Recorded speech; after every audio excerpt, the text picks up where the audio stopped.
Stress and anxiety is something that we all deal with, especially me.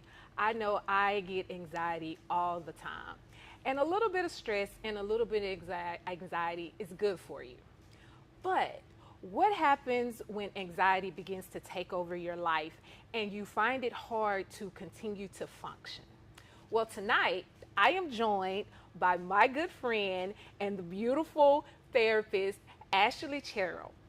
Oh, I can't see y'all. Ashley is a licensed social worker practicing in the state of Texas. She graduated from the University of Texas at Arlington with a master's degree specializing in mental health and substance abuse. She works in a variety of professional settings, including inpatient care, acute care settings, outpatient care, case management, and has focused on group therapy and individual counseling. Ashley has a certification and provides full-time psychotherapy services. She has a passion for working with young adults and adults from diverse backgrounds and supporting them through recent life changes, relationship issues, chronic mental diseases, and identity issues. She enjoys allowing her clients to the space to address issues they feel may be hindering their personal growth so they can become an empowered version of themselves. And she prioritizes overcoming any obstacles and ensuring they succeed in their journey towards wellness. I would like to introduce you all to Ashley. Ashley, thank you so much for joining us tonight, darling. Thank you for having me. I appreciate you. That light was blinding me, girl, and and I got these eyes, and I don't have my glasses on. My team was talking about me with my not wearing my glasses, so I couldn't see. We're about that LASIK life. It's okay. Yes, we can see this. All right. They hating on us. Ashley, how are you this evening? I am good. How about you? I'm good. So before we get started, I want you to tell our audience just a little bit about yourself. I know I gave a brief intro, but tell our audience just a little bit about yourself, about your practice, kind of what you do, and the type of people that you work with on a daily basis. Okay. Well, I've been doing private practice. I started my own independent practice the beginning of this year, but I've been doing individual therapy for the past couple years now. I mostly work with young adults. I do work with kids as well, just kind of depending on how we click whenever we talk and do initial evaluations. I usually see them during the weekday, whatever time works for them, and we kind of go through topics like related to what we're going to talk about today. We talk about anxiety, we talk about depression, we talk about life adjustments, we talk about if there's relationship issues with family, if it's with your partner, if it's with people that you work with at the job. We just kind of focus on whatever the individual's goals are with therapy, and we just kind of target that in each session. And I like to keep it an open space so that, like, should something else come up aside from what our goals are, they have the opportunity to have an outlet, because sometimes people don't have that. Now that is very much so true, which is one of the reasons why we created NexLevel in this couch, so that we could have an outlet to talk. The name of your practice, tell me about Seeds of Healing, Health, and Wellness. Okay, so we call it Seeds of Healing because I feel like my role here as a therapist is kind of to plant the seed in people's mind. Okay. So it's, and like, if you know anything about gardening, I grew up seeing my dad garden all the time, and I understand gardening is a process, and it's contingent on a lot of things. But the first step is always making sure you got good soil, plant that seed in and give it the proper light, give it water, give it attention, and be sure to protect it when it comes to like inclement weather, things of that nature. Sometimes people don't know the best way to take care of like a plant, or in this case, all the things, the flowers, the plants, whatever it is that grows in our mind. Sometimes we have worries, sometimes we have things that come up where we're just like, oh, I don't know what to do with that. And so sometimes it helps if you have someone else there giving you a perspective, giving you advice. There have been so many literal plants in my life that I've killed. So, there are a few plants that I could keep with me where it's like they've stayed strong with me for the past couple of years, and it's been a journey. So I feel like for me as a therapist, that's kind of my role with people, where it's like we plant those seeds and we teach them how to maintain it, so that even outside of therapy, you don't need to see me for 25 years unless you want to. You know what I mean? I want it to be something where it's like by the time you're done with services, you know how to take care of you and how to continue to nurture your mental garden. I love that. I love that. So let's kind of get into it, and because you work, as you said, you work with a lot of people with a lot of anxiety disorders and different things like that, and we're going to talk about CBT and explain all of that. But I want to start with the basics. Tell me a little bit about what anxiety is. So anxiety is an excessive worry in relation to topics, events, people, anything really on the day-to-day. It's a worry that is beyond the average. And so it's like, I like to see it as, it's kind of like a fear of something, a fear of the future. Oh, is what I see it as. Okay, I like that. You know what? I like that. I kind of associated anxiety. I like that. I do. I like that. Let me ask you this question: are anxiety attacks and panic attacks the same thing? They are not. They are not. They're very different. So what's the difference? So an anxiety attack, which is typically associated with an anxiety disorder, is something that you know where it's coming from.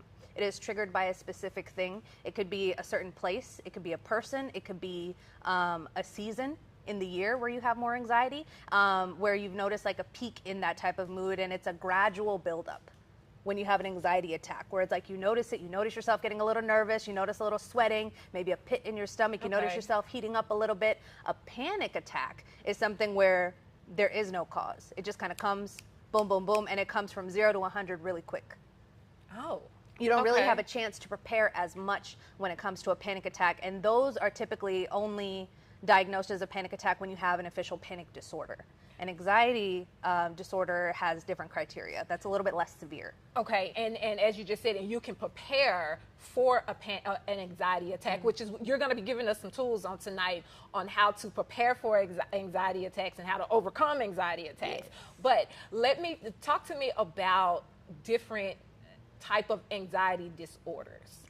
So one of the most popular ones that you see people diagnosed with is generalized anxiety disorder. And generalized anxiety disorder is basically when like anything in general, anything that comes at you on the day-to-day kind of makes you anxious and puts you on edge a little bit. But isn't that normal? Like, how do you know, that's normal. Mm-hmm. But the difference is, like, when you have an anxiety disorder, sometimes there isn't a reason, versus when you have just day-to-day anxiety. Mm-hmm. Like, say it's something where it's like you have a big presentation or you got a podcast that you want to talk in, you know what I mean? And you're just like, ooh, I don't know how this is going to go. I hope people hear what they need to hear. That's like a situational anxiety, where it's like in this moment, you're kind of nervous, you're hoping everything goes well. A generalized anxiety would be if, when I leave this podcast, I'm nervous about walking down those stairs to my car. I'm nervous about if my car is going to start. I'm nervous about if I'm going to make it back home, or I'm just going to randomly be put on E and be abandoned somewhere. You know what I mean? Where it keeps building. And it doesn't take anything specific for it to pop up. Wow. So that's the only kind, or are there more severe? No, there's more. So panic disorder is probably the most severe because it's the most erratic, the most like unpredictable, and oftentimes people do see psychiatrists alongside their therapists for med management with panic disorders, just to kind of get it to like a healthy, stabilized baseline before they can kind of change up meds and things of that nature. There's also anxiety disorders that are related to substances. If you drink a lot, if you use weed, if you use any other substances, it could be a substance-induced anxiety. There is also selective mutism. You see that a lot in kids, where that sometimes when they go to certain... the X-Men. Yeah. Mm-hmm. I was just saying. I don't know if that works. We'll roll with that. So it's like, with selective mutism, it's like you'll see it in kids where it's like if they're around certain people, or maybe they go to school, or if they go to some sort of like after-school club or whatever, they're really quiet. They're in a corner. They don't talk to anybody. They don't want to talk to their teachers. They can only talk to mom and dad or somebody like that. That's anxiety. No, that is selective mutism. Selective mutism. Yes. So you mostly see it in kids. Sometimes you could see it in adults too. Like, say you went through something super traumatic, and then you have selective mutism when you're around certain type of people that caused trauma or induced a traumatic experience that threw you off guard. Okay, so me, I used to didn't do hugs, and sometimes I have to brace myself for when people touch me. Is that considered, like, do I have anxiety or okay? But it's like a situational anxiety where it's like specific to hugs. You're nervous with that type of stuff. Okay. It's not like if someone was to like shake your hand or give you a fist bump. Do you have that same type of nervousness, or is it just with the hug? It's touch. I don't know, do people just touching me? Well, maybe it's outside of, I have to be prepared for the touch. Yeah. Or, and I mean, that's like a situational thing too. I wouldn't necessarily say, because like with anxiety, you can kind of rate it in relation to mild, moderate, severe. Okay, that's what I was going to ask you. Yeah, and so like with anxiety too, like for you, it wouldn't be like a single episode where it just happens like a one-off situation, like me at a podcast, you know what I mean? That's like a single episode nervousness or whatever. But if you have it to where it's like a recurrent situation, anytime you go to talk to someone, if they're trying to give you some sort of physical touch, you have that same type of response in your body. Let me ask you this, and you know, listening to you talk, but I just want to clarify just for people who are listening and they're learning this and they're trying to see where they fall and what's going on with them in their own life. Is anxiety and depression, are they the same thing? No, they're not. So they're very different diagnoses, but sometimes if anxiety is not managed, it can lead to an onset of a depressive episode. Okay. So what, can you talk briefly, and I know this is just an out of the blue question for you, can you talk briefly about what depression is and how that manifests itself differently from anxiety? So depression is more in relation to low moods. You have a lack of motivation. You don't have, like when your activities of daily living, like your ADLs, you don't even have the energy to do that. And that would be something like getting up, brushing your teeth, taking a shower, doing your hair, eating breakfast, taking out your trash, doing laundry, stuff like that. Like you just don't have the energy because you're filled with so much grief and sadness. But can anxiety lead to depression? Okay. Yeah, that's what I'm saying. So anxiety, if it's left untreated and if you're not managing your triggers or the things that are bothering you that are invoking those feelings of anxiety, it can lead to depression because you're like, ooh, I've been struggling with this for so long and it's bothering me so much, this anxiety. I just feel unmotivated. I feel low. I feel like I can't do anything about this and I'm just going to be stuck in my room and I don't have anyone else to talk to. I don't have an outlet or support. Okay. It's rough. Okay, so, and I said I wasn't going to tell none of my business, okay? Let's hear it. It's somehow okay. or another, I always manage giving all my business on this show. But, so, I want to use me as an example, and I want to use this particular instance as an example because I did not, for a long time, I didn't suffer from anxiety. I didn't have anxiety attacks. And then in 2016, my whole life changed, and, well, I wouldn't have associated those with anxiety attacks. They were anxiety attacks. I didn't like to be touched, so that's probably an anxiety. I kind of move if somebody touched me. Yeah. So that's a form of anxiety. But the first time I actually had a real, what I recognize as a anxiety attack, Lord have mercy, give all my business. It was the first time I kissed somebody after my divorce. Okay. After my divorce. And it was just, I mean, that kiss, it sent me into a whole, I mean, it was just crazy. I felt weak at that moment. I felt like, I really was. I was really hard on myself. Just confirm with me, and just because you have anxiety attacks, that is not a sign of weakness. Would you or would you not agree with me? Anxiety is really normal. Yeah. And the thing is, we're only human. You know, we were given all these emotions. When we came into this earth, we got to figure out how to deal with it until it's our time to go. And so for you, like in that situation, you had experienced a really big life change for you, a separation, you know what I mean? That's a whole dynamic that you were used to for a certain amount of time. Now it's gone. You're transitioning into something different, but it's easy to still hold on to certain things that have happened until you have a chance to properly heal it. You know what I mean? Okay. So managing anxiety and even that can feel overwhelming. Let's kind of move along and talk about some things that people can do. Before we do that, hold on, hold that thought, because I just had another thought. All right. One of the pillars here at NexLevel is awareness. How would a person who's watching this show and they're thinking about their own life and they're trying to figure out where they are and fix some of the problems, how would they go about becoming aware that they suffer from anxiety or that they are in the middle of an anxiety attack? Can you give us some behaviors or some things that happen in the midst of an anxiety attack so that they can be able to say, okay, I'm having an anxiety attack. I'm not losing my mind. I'm having an anxiety attack. So one of the things I like to have people do to kind of assess their experience with anxiety attacks, because sometimes it varies between person to person, is to do like a body scan, you know. And so the way that our mind and body is connected, our body usually tells us we have an anxiety attack before it comes all the way up to our head. And so our body kind of gives us cues. So for me, like when I get really anxious or nervous about something, the first place in my body that I feel it the most is the pit of my stomach. I get those butterflies. I got a lot of things going on in my stomach that lets me know, ooh, like I'm alarmed, something's going off. You know what I mean? I also notice, like for me, it's like I get heat in my ears. Like I feel really hot. You know, and so for me, that's what it is. But for other people, they say they feel lightheaded. They feel like their heart is racing. You know what I mean? They feel like they're sweating, and they feel like, you know, their mind is racing. A lot of thoughts are going on at once, and they can't really control it. So like things like that, where it's like it's different from your usual baseline of how you are in your day-to-day. When you've noticed that things are elevated, that kind of shows you like, ooh, let me be in tune with myself real quick. What's going on? What's bothering me here? And how can I kind of go through that?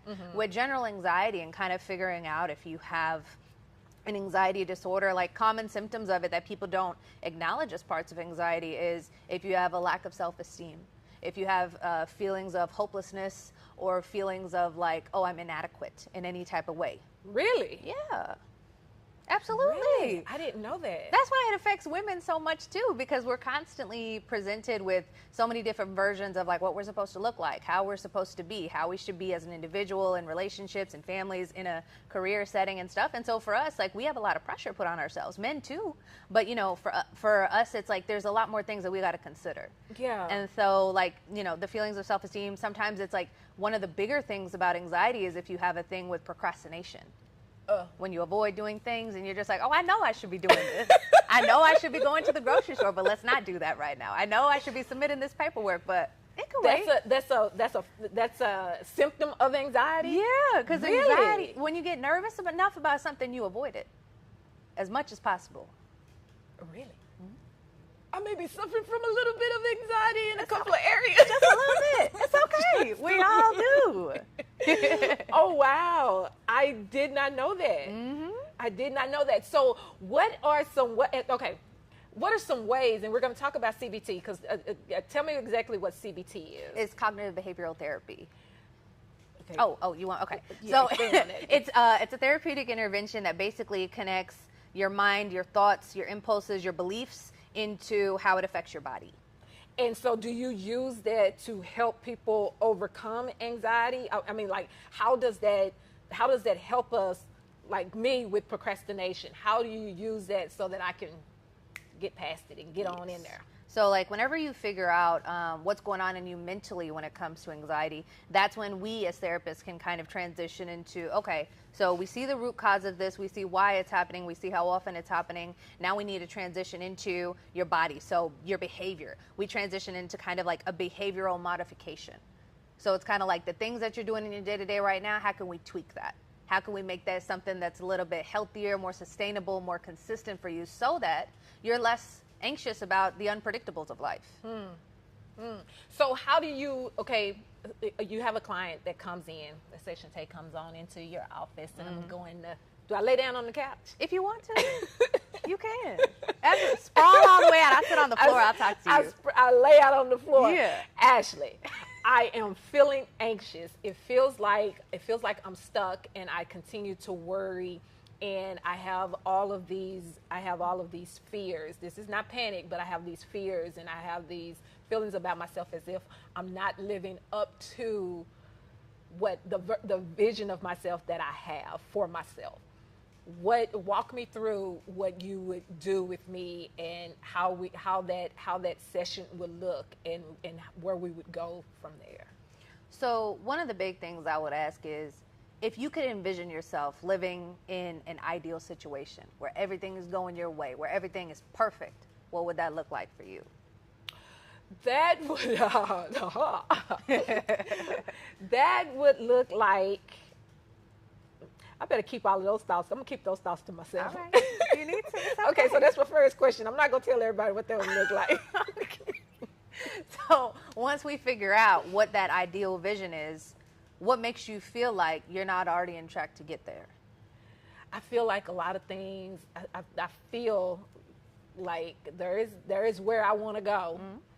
And there are a number of resistant factors sitting right here that are constantly bumping up against me, that's keeping me from going to where I want to go. Okay.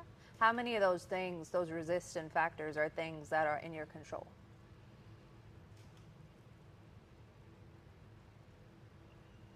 Probably about half. Okay. Of those things that are outside of your control, is it feasible to let go of it, knowing that there's still work that you could do for yourself to see a little bit of a shift towards your goal? Of the things that are outside of my control, is it feasible to let go of those things to see if I... So we could focus on the things you can control for a little bit. For some of them, it's not, because they impact, they're outside of my control, but they impact me so much. But there's nothing that I can do about them except for receive them and handle them. But they cause anxiety, and I feel like they block me from doing things. And so that's like one of those things where it's like you're given all these things that aren't in your control power over you. And for you, like when we were first talking, we were talking about how we're both warriors. And so one of the main metaphors I like to give people in therapy is the one about people who have phones. Okay, so there's two different types of people. There's those people where you go to sleep, you put your phone in the charger, and then you charge it for the whole night, right? And then you go wake up and it's 100%. And then, you know, you go to work, have your full 8 hours, however much you do. And then by the end of the workday, you're looking at your phone and you see maybe you're at like 50% charge. So there's two types of people. There's going to be that person that's like, oh, I still got 50% charge left. I'm good to go. This will last me till I get home through the day. Not a big deal. And then there's going to be that second person where it's like, ooh, I'm 50% charged and I got that drive home. Plus I got traffic. Let me go ahead and plug this into the charger in my car. So that by the time I get home, I got at least 75 to 80% to do the rest of what I need to do. And then the people who decide not to charge the phone in their car, by the time they get back home and they do whatever it is they need to do, and they have to plug it in again before they go to bed, they're already at low power, low battery saving mode, 20%. You can't see your phone screen. You can't set an alarm, nothing until you plug that in. Well, I'm the second one. I know you are. You say that like that's not good. I mean, we can talk about it. I'm the second one every day of the week. I'm the first one. I'm like, can I charge it now? Let me go ahead and do that. But the person who charges it now that was number two. The person who's on 50%, you just leave them where they are. So you don't think you're the 50%? You charge it when you get the opportunity. I'm gonna charge it the moment I get the opportunity, because I need, if I'm fixing to sit in traffic and everything else, I need a charge. And so like when you were talking about before, you were talking about the things that are in your control and the things that are outside of your control that are affecting you in your day to day. When you sit on the things that are outside of your control for longer than is needed, that's one of those things that are stealing juice from your phone when it doesn't need to be. Okay. Because, you know, sometimes, like, you know, if you're on YouTube and stuff, they got those ads. It takes the charge and everything like that, but it's just a quick thing. You could get to the stuff you need. Okay. So in that same way, it's all about conservation. Definitely acknowledge the fact that there are things that are out of your control. Being in denial about that type of stuff is not going to help you either, but you can't let those things be limiting beliefs. Okay. Where it's like, I can only get this far because the rest of it isn't up to me. Okay. So, and that was one of the things that I wanted to talk about, because, you know, a lot of people don't really associate in or feel comfortable with therapy and stuff like that. But tell me how talking about the things that are going on inside of you will help you deal with your anxiety. How does that help people? So, and I say this from personal experience. I've had so many moments in my life where I was just like, "Ooh, let me bottle this up. Let me bottle it up. It's all good. It's not big enough yet. Let me wait. That is the thing. Till it gets all the way there at the cup." But then instead of it just being like a quick little thing, like a shake or something that I got to process, it becomes a whole bomb by the time it comes out. And when it becomes a bomb and it pops, that's when it translates into other aspects of my life. And it makes it so that it's a lot less manageable versus when I'm aware of it and I see it, and regardless of how small it is, I can keep it contained. So That's good because I did want to ask you, as a social worker and therapist, how do you yourself, do you suffer from anxiety, and where is your spectrum, and how do you deal with your anxiety? I think it's one of those things where it's like, I think growing up, anxiety was something that I definitely struggled with, just because it wasn't something that, culturally you talk about so much either. It was very much so an unknown thing until I got into college and I got into this program. And I'm like, oh, this is something that a lot of people deal with. This is something that, we all kind of have to go through. And it's one of those things where it's like, even though for me, I don't necessarily find it a chronic thing, it is definitely something that comes up in situational instances. But the only reason it's not as escalated as it needs to be is because I'm so focused on maintaining the consistencies that I can in my day-to-day routine.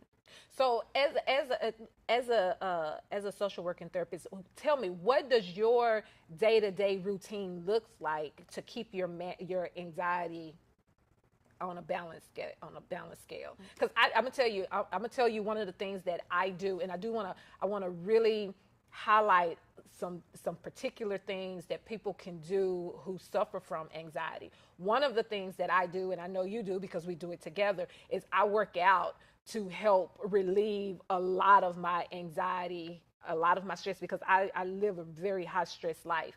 And so if I don't balance my life, I will overeat. I will self-pleasure. I will hit the streets and do some things I ain't got no business doing. I will drink. So I work out and I read and different things like that to help with that anxiety.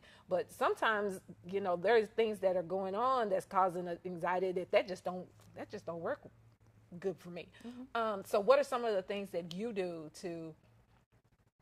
on a daily basis to maintain your anxiety?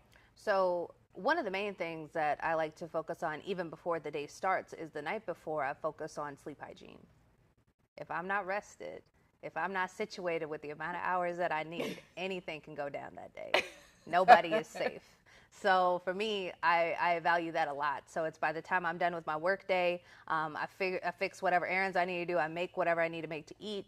I might start just with a bath, depending on that evening. I'm gonna have a bath. I'll put whatever it is I like to put in there, like scents, or it could be like magnesium, like the little, the salts and stuff like that, whatever you like, so that there's like relaxing scents. I might put like some essential oils in there, so I'm relaxing at that time too. I might have some juice that I juiced and have that moment just for me to decompress, to separate from the day. Okay. I need to have a reset moment every day, just because when you talk to people so much on the day-to-day basis, it's natural for things to weigh heavy on you from time to time. I was going to ask you that. Yeah. So I start maybe with the bath, and I do whatever I need to do. If there's like a show or something that I'm looking forward to watching that evening, I'm gonna do that. And like for me, when it comes to sleep, sometimes I like to have an evening tea. Sometimes I like to read. Sometimes if I have lingering thoughts in my mind that I hadn't been able to shake from my morning workout, or like if I'm taking my dogs on a walk or something like that, I like to journal. I like to process through whatever it is, just so it could be out there.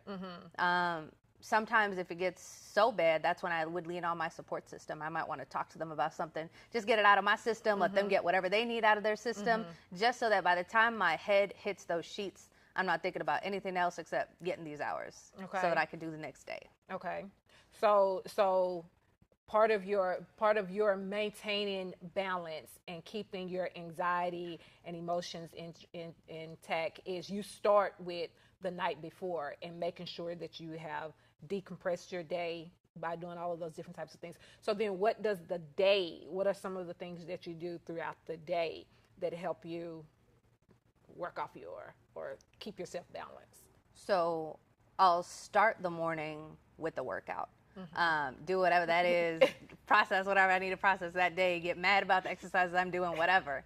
Come back home, shower, depending on whenever the next client is. I might try to knock things out during the day, so that if I know I'm going to have a busy day, like if I know when I talk to certain people they're going to require a little bit more time and stuff like that, I might knock things out during the day so that in the evening I don't have to be rushed into anything. So what you're saying is you are intentional about managing your time.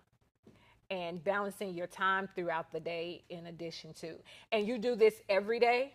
So you've also implemented consistency.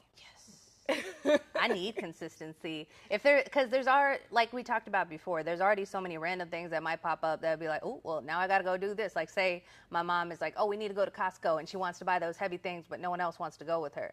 Guess we got to go to Costco this day. So I'm not going to be able to do this thing, but I was able to knock out the core things, so it doesn't bother me if I have that little inflexibility or that adjustment to make. Okay. So, okay. I like that. Versus if I didn't hit anything, if I was just avoiding doing everything, if I didn't go to the gym, I didn't focus on making my food in advance or nothing like that, and then all I did was see patients, then by the end of the day, I'm going to be like, ooh, like.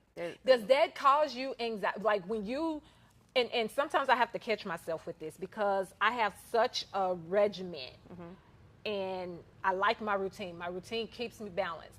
But I find when I'm off my routine, I have more anxiety. And so I have to then work on calming that anxiety because I feel like I've failed in some days. I feel like I've failed in the day. Yeah. And I don't like not reaching my goals. Does that, do you ever feel that way? Yeah, just because like for me, I like when I get a lot of things done, I have like that gratification that's like, oh, I did something. Oh, I did I'm a lot proud today. of you, girl. Yeah. And my goal always is like I could get as much as I can done during the week so that in the weekends I could do something more spontaneous, something that's like unplanned or something where it's like, oh, I might want to do this. Just give myself the opportunity to explore new things. Like I got to give myself a little bit of variety because even though there's so much consistency in my schedule, sometimes you need something random to pop up so that you can kind of have like that refresh, that recharge that's different from just plugging the phone into the wall. You know what I mean? Like I like to plan little trips. I might want to go into the farmer's market one weekend.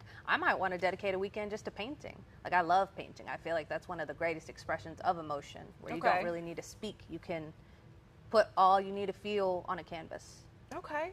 I like all of those. I really do. I like all of those different things that you have talked about to help to help calm anxiety and create some balance in your life.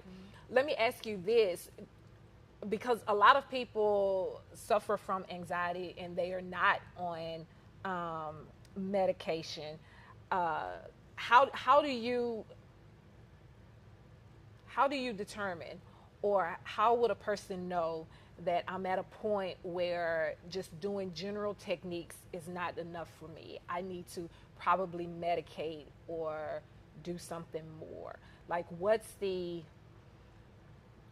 baseline, or what are the things that they should be looking for to say, okay, this is not too much. I need to do something, because if I don't, I'm gonna have a heart attack or something to that effect. Because I don't want people to get to the point of burnout. I don't want them to get to the point of sickness, because anxiety can lead to sickness. We haven't even talked about that, but anxiety can lead to sickness, all sorts of sicknesses and stuff. How does a person figure out, I'm at a point where just doing these general things, or I've been doing these things and they're not working, and maybe it's time for me to get put on some medication? I think it's some of the signs is like when you don't adjust well to smaller things. Like if you can't maintain an open mind about stuff, like say you put like certain restrictions on yourself that really don't need to be there. Like if you tell yourself, oh, well, I can't go out this late because I have to go do this, this, and this for my kids, or I can't go do this because of this. Like how much of that is really something that you can't be flexible about? How much of it is stuff that you're placing as a limitation for yourself instead of allowing it to fully manifest and see if in reality, is this something that's plausible for me to do, or is this actually something where it's like I need to take a couple steps back, I might need to wait on this? One of the things that I am consistently hearing you say and I'm observing is, in order to really be able to handle anxiety and overcome anxiety, it requires a lot of self-talk, self-communication. Like you are literally having a conversation with yourself and questioning yourself. What am I doing? Why am I doing this?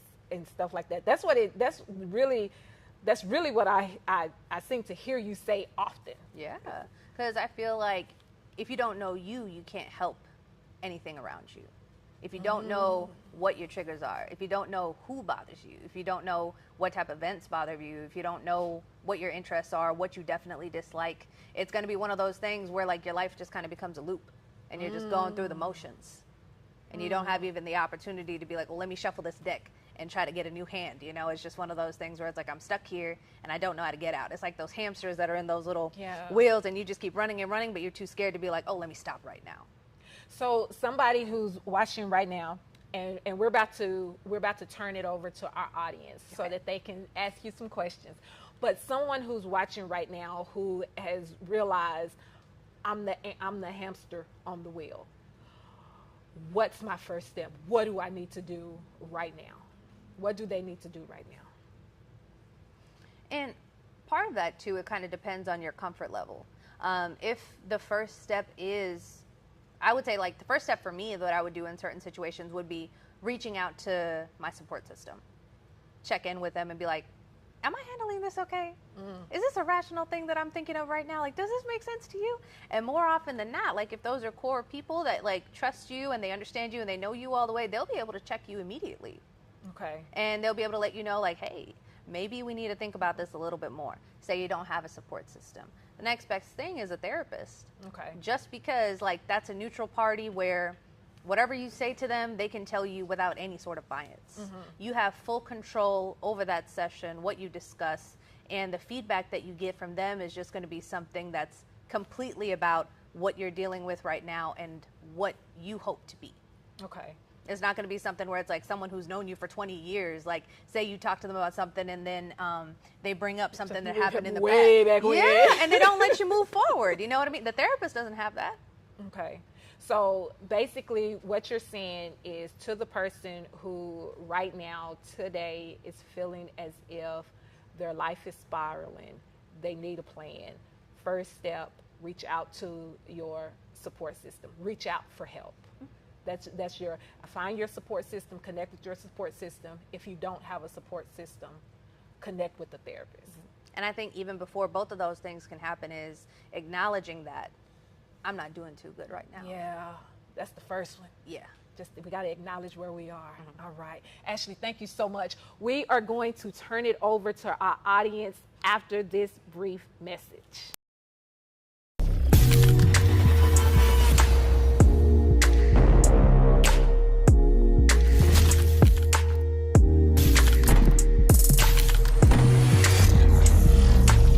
You might look at me and make a few assessments. She's happy, she looks put together, she's a professional, she's a leader, and many other judgments. And I would respond that all of those things are true.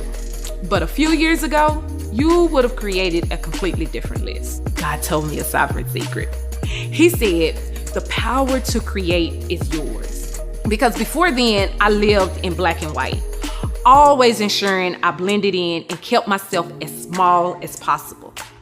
So what snapped me out of it? I got a vision and I took action. In particular, I visualized and reimagined who I am in every aspect of life, from dressing to talking, living, being passionate, and demonstrating confidence. I mean, every part of life I visualized. Then I took steps to become the person that I envisioned. And I created NexLevel from that same passion, to help women ready to cross that bridge, get a vision of themselves, and take action to be who they know they want to be. What we do is we equip women with the tools they need to navigate their journey. You'll hear from and engage with others that have successfully managed challenging situations. And the beauty is, you will get help from people who are willing to help you turn your dream into reality. So you are never alone. Can you imagine getting support from women that you look up to? And once you make it to the other side, you can look back and realize that you went from a chaotic state of existing to a balanced life worth living. You are NexLevel.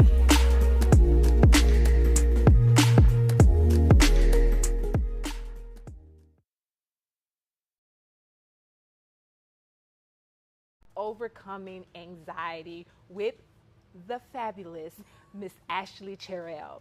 So Ashley has been sharing with us some different techniques and things that we can use to help us overcome our anxiety and move forward, as well as some techniques and things to do to maintain a balanced life.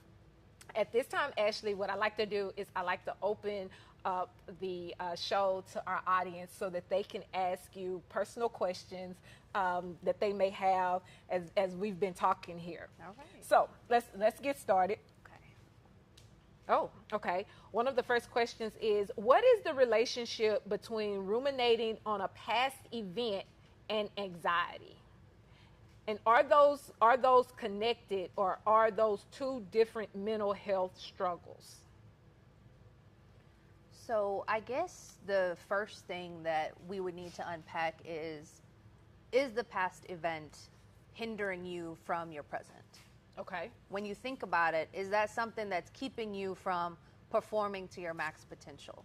Is it something that, like, whenever you are going through your day-to-day, say you're at your job, say you're with your family, whatever it may be, is it something where that keeps pulling you back and it makes you feel like, oh, this is where I stop, I can't go past this?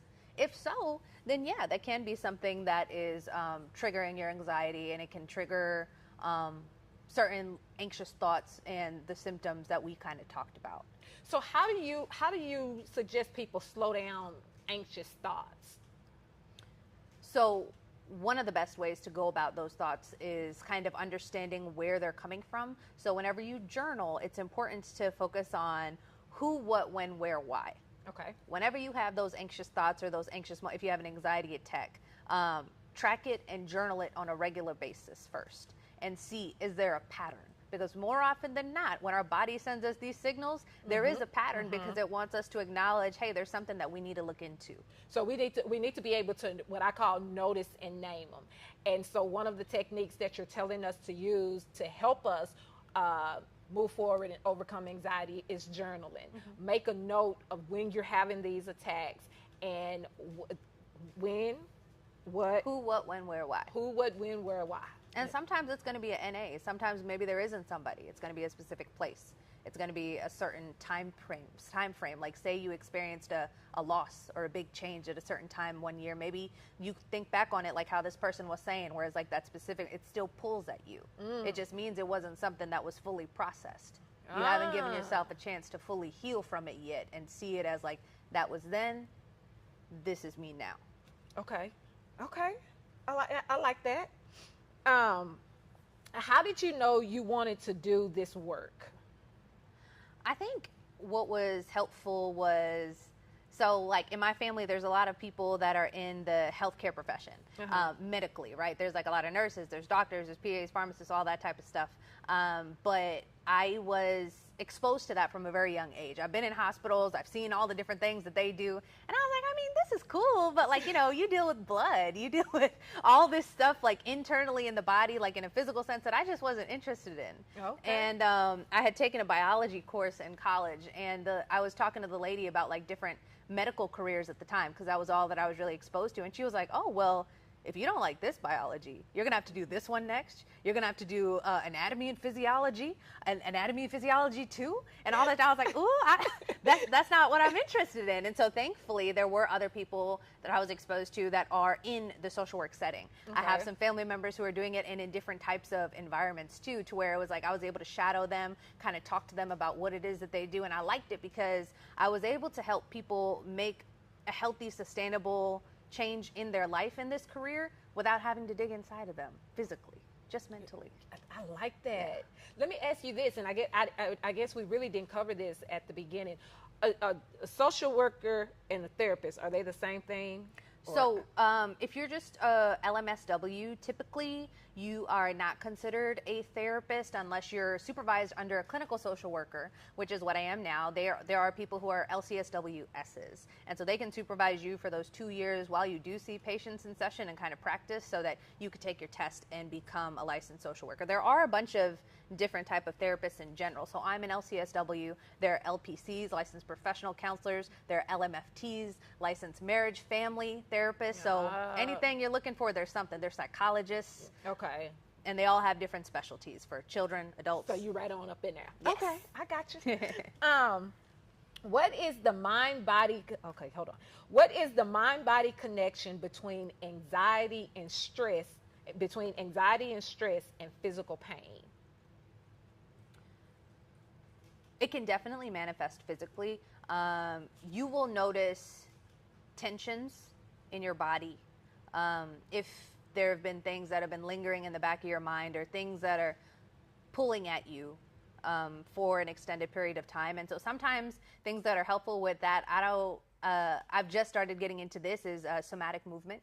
And so it's one of those things where, you know, if you wake up in the morning, you're going to bed, or maybe it's a midday thing, it's kind of a grounding technique where it kind of releases tension in your body. And sometimes it's helpful to do if you got a lot on your mind. So you ground your feet. Ideally, if it's on the floor, like if it's wood and stuff, that's great. But if you could be outside, like in concrete and grass, touching the earth or whatever it is, and you can ground your feet to it, you just kind of start moving your body.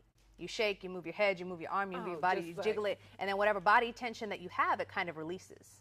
Oh, and it's called what? Somatic movement. Somatic movement. Yes. Oh, cool. And so sometimes things like that help. Like you'll notice, like, do I feel a release doing this? Okay. And there are like therapists that are specialized in just somatic movement. Because anxiety, you could have. I'm gonna tell you what I used to suffer from, because I have a high stress job, and so I was always just on pins and needles in the legal profession. If we have a trial or something like that, you're always full of such stress and anxiety that you have missed something. That's something that kind of sits on me all the time. Like, did I miss a deadline? Did I produce this document? Did it? And before I learned how to manage it, I used to have terrible back pains because I would be in that anxiety of, did I do this right? Did I do this right? Did I do this? It was on me so hard. And so I had to learn how to just say, you know what? If I did it, I did it. If I didn't, ain't nobody did. So but as I began to release that anxiety and release a lot of that stress, the pains that I would have in my lower back began to stop. Yes. And so that's one of my indications. Even my toenail has got to the point that when I'm having an anxiety attack, the toe starts hurting. You it just something's wrong. Just tells it on That's me. your trigger right there. Like, hey. I'm like, you all up in my business. Yeah. And so now and it has happened immediately. There's one of the problems with getting a little bit older, but I'm like, wow, that is interesting. But the moment I get stressed, or I'm finding myself and stressing over something, my foot gets to hurting. But as long as I'm good and I'm working through whatever my issues are, that foot doesn't bother me. That's just not right. I'm just saying. Your body's just helping you out. It's okay. Okay, that's what you say. My roommate has a lot of anxiety, and I do not. Okay. However, I feel like now that I'm living with them, I am starting to develop anxiety. Ooh. I feel some of the symptoms you mentioned a lot more now. How do I separate? This is a good question. How do I separate myself from what they are feeling? So the first thing would be, how comfortable are you with your roommate to let them know, hey, this is a problem? I mean, like, immediate, like if it was an ideal world, find yourself another roommate. But in reality, we got leases, we got contracts and stuff like that, to where we have to commit to this person for X amount of time, whatever it may be. You know what I mean? And so it's important to create a safe space in your place of living. Oh, okay. So how does a person do that? A safe space can be whatever you need it to be. I have clients where like they've had several roommates, especially like people who are in college and stuff like that, or they're in transitionary jobs where maybe they move someplace out of state for a job, and then it's a couple people moving there in one spot and they're just trying to save money on rent and everything. I've had people, their safe space is their closet.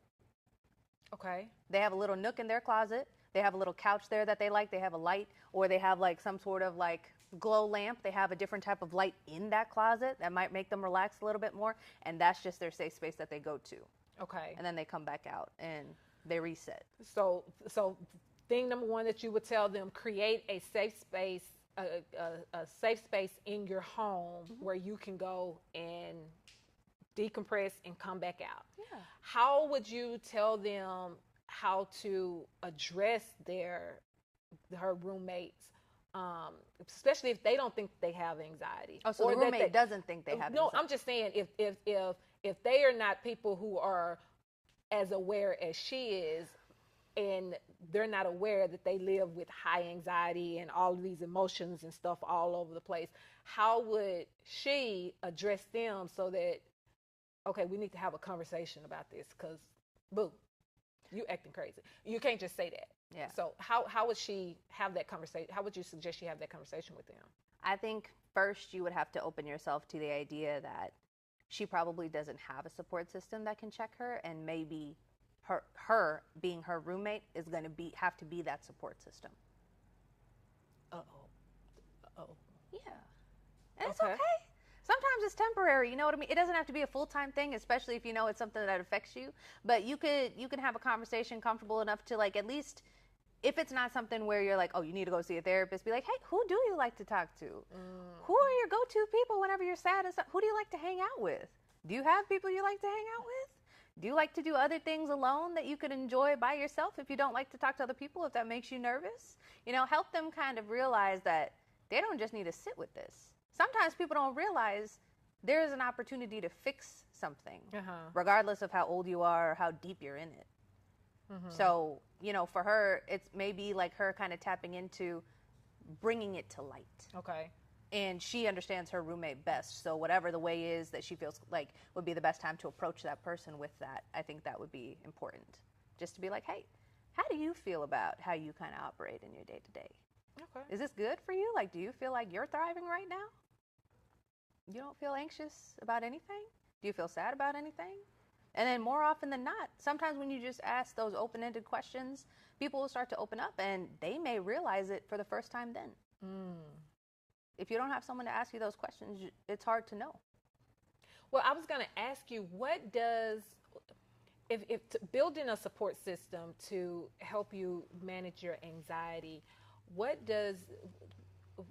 generally does that support system look like or consist of? So in an ideal situation, sometimes there are those core people. It can be family members, it could be friends, people that you grew up with for a long amount of time. Those are people that you could typically lean on to for support. But, you know, sometimes things happen, those people separate and things of that nature. It could literally be someone at your job that's your support system. Say your job is your stressor, and you and your coworker, that's what y'all do. That's your go-to person who you can vent to about that problem. Because it really is mine. Because they understand it. They understand it better than anybody, versus like if you wanted to talk to your mom about the job. If she knows nothing about what you do, then she may not be able to help you as much. Okay. It's about finding people that could relate and in that specific moment. Okay. Because everybody, it's like an onion, right? Everybody's got their role. Everybody's got a different layer of being able to connect with you. Okay, I got that. Okay, so I have one other question. Well, I have two questions. Do you ever suffer anxiety or stress when it feels as if a patient is not improving or experiences a relapse, and how do you handle those emotions? I think for me, when it comes to speaking with patients, especially if it's a patient that I've seen for a while, I wouldn't necessarily consider it to be a relapse per se, unless it's something where they had like a substance abuse issue and they're talking about something like that. If it's something where it's like they suffer from a depression, anxiety, things of that nature, and they have a moment where maybe they fall back a little bit, I wouldn't consider it to be a relapse at all, just because that's them going through life. So you think once you start, because again, I think everybody really has had some type of anxiety attack of some sort, but you think it's something that we are going to continually always deal with? Yeah. It's just a matter of managing it and not allowing it to control you. And acknowledging the fact that things only happen for so long. The bad, the good, and the unknown, you know what I mean? And it's a matter of trusting the fact that even though this is a rough time and you may be struggling through it, it's not going to be like that forever. This too shall pass. Absolutely. That was the word that I needed to hear on tonight. Ashley, I want to Thank you so much. That hour has gone by. You didn't even realize I did it it. was Look going at by us. that fast, We did you? did it. Why don't you tell our audience, for anyone that wants to connect with you, how do they go about connecting with you? Okay. So you can reach me through my work mobile number. You can call or text that number. If you don't feel comfortable reaching out so directly, you can reach out via email, ashley@sohhaw.com. You can follow me on my social media pages that I have on Facebook or Instagram, just to kind of see and ask initial questions. And besides that, what else do I have? So your work number is on your website. It is. And will it display on this? Will it show the number and everything? I'll take 214-551-1756. And then the general website where you can go and kind of learn a little bit more in depth about what I do is www.sohhaw.com. Seeds of Healing, Health and Wellness. All right. Thank you, Ashley, so much for joining us and giving us those tips on how to overcome anxiety.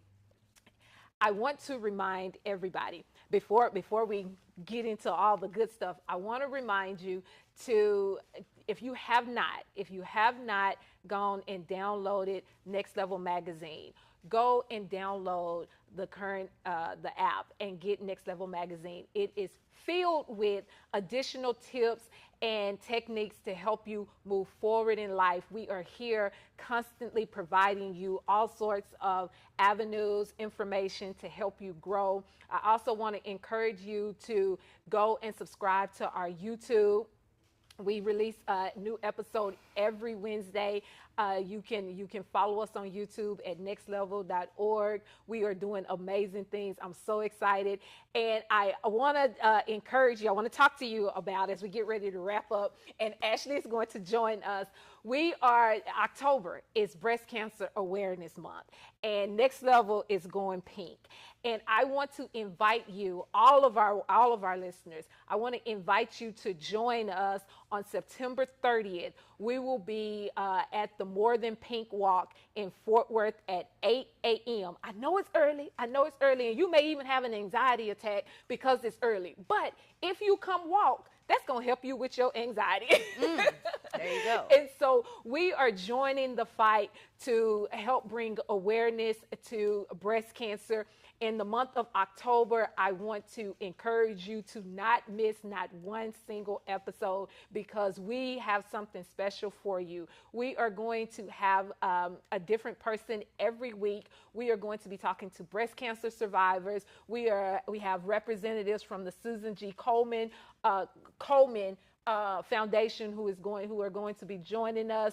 The National Breast Cancer Association going to be joining us. Women are going to be coming and joining with us to share their stories. These magnificent women who have fought this terrible disease and that are just warriors, and they're going to share what they've learned. They're going to share some of their technique, some of their stories and the things that they did to overcome. And so you do not want to miss it. I'm so excited about next month. Me too, I don't know what to do. I don't know what to do. I want to again, Ashley, thank you so much for joining us on tonight. NexLevel 5-in-1. If you have been blessed by tonight, if you received something on tonight that has inspired you, go tell 5 people. Go tell 5 people one thing about what you heard on tonight. That's how this is shared. You can tell them on Facebook. You can tell them on Instagram. You can tell them on TikTok. Just go encourage somebody and share with them all the amazing nuggets that you got tonight on how to beat anxiety, how to balance your life and overcome anxiety. Thank you so much. I love you guys. And until next week, I want you all to be blessed.